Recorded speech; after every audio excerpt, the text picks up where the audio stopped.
The Fox and the Stork. In a quiet forest at the edge of a peaceful village, where the sun filtered through tall trees and birds chirped like tiny bells, there lived a clever fox and a graceful stork. They were not close friends, but they had seen each other from afar, one with sharp eyes and a sly grin, the other with long legs and a gentle air. Sometimes the most unexpected friendships are the ones that teach us the most. And in this story, we learn how a small act of thoughtlessness can lead to an even bigger lesson of kindness and respect. Fox was known throughout the forest for his quick wit and his playful tricks. He could leap over logs, find hidden berries, and outsmart most of the animals when it came to games. He was also quite proud of himself, often laughing at others in a way that was just a little too sharp.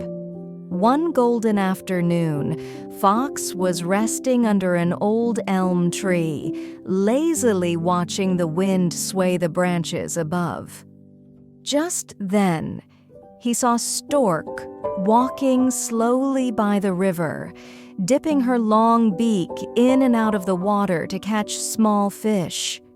Her movements were elegant, and her feathers glowed in the sunlight. Fox grinned to himself.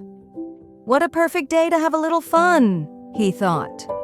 He called out, "Good afternoon, Miss Stork. Would you care to join me for dinner tonight?" Stork turned her head gracefully. "Dinner? That sounds lovely," she said softly. "What time shall I come?" "Just before sunset," Fox replied with a wink. "I'll prepare something very special." That evening, Stork arrived right on time. Fox had set a table outside near the edge of the woods. The scent of warm soup floated in the air. But when Stork looked at the table, her beak twitched in surprise. Fox had served the soup in shallow plates, wide and flat, impossible for Stork to drink from with her long, narrow beak. Fox, on the other hand, slurped noisily, licking the plate clean. He smirked and said, "Is the soup not to your taste, dear friend?" Stork tried to be polite. "Oh, it smells wonderful," she said quietly. "But the plates..." Fox chuckled. "Oh dear, I didn't think about that." But the sparkle in his eye said otherwise. Stork stood up slowly. "Thank you for the invitation, Fox. Perhaps you will join me for dinner at my home tomorrow evening?" Fox raised an eyebrow. "Of course. I wouldn't miss it." The next day, as the sun dipped behind the hills, Fox trotted toward Stork's tall nest near the riverbank. The air smelled of herbs and something delicious bubbling over a fire. Stork greeted him kindly, her wings slightly open in welcome. "Come in, friend," she said. "I've made fish stew, just for you." Fox licked his lips.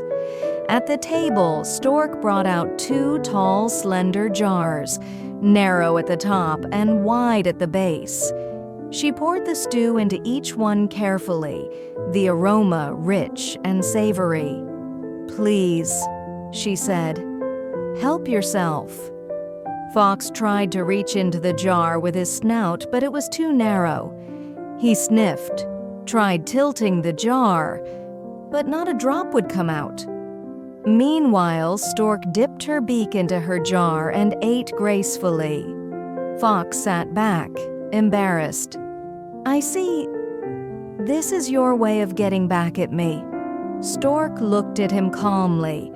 "I simply thought you would enjoy dinner prepared in the same thoughtful way you offered yours." There was silence. Then, unexpectedly, Fox laughed.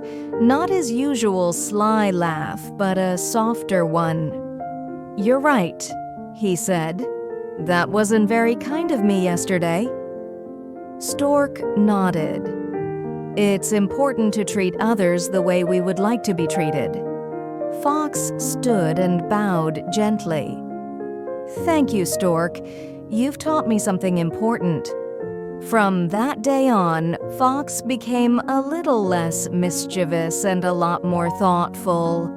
He and Stork didn't become best friends overnight, but they began to share quiet meals and soft conversations, learning from each other's differences.